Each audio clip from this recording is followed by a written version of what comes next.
Good riddance 2020, COVID, the lockdowns, the strife, race relations, and everything else we've seen in 2020. As they discuss this with Chuck Stokes, they use the term humdinger. Humdinger, that's a good word for it, Chuck. As we were doing these end of the year interviews, someone kind of went through everything that happened this year, and it's kind of jaw dropping when you think about it. The tension of 2020 has played out on the streets. In the wake of the death of George Floyd, the Detroit Will Breathe movement and supporters marched for better race relations.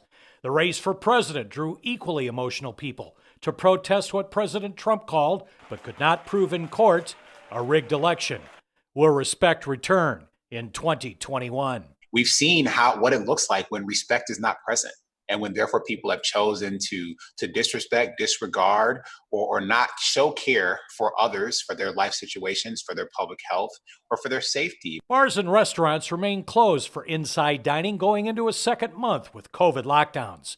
The governor has hinted she could revise that early next year, depending on the number of cases.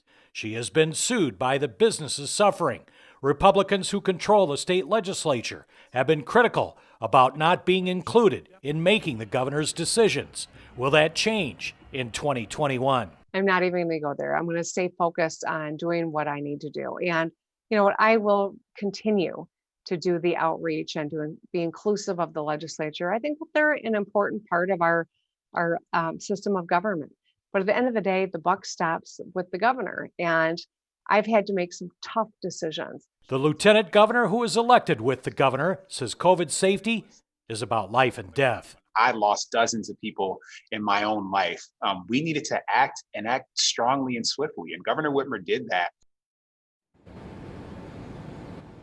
Now, the full interview with Chuck, Spotlight on the News, will be this Sunday here on Channel 7 at 10 a.m.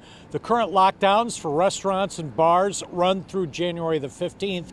Alan and Glenda, the governor is hinting this week that if the numbers with COVID come in good after the holidays, she's hinting she could lift those early.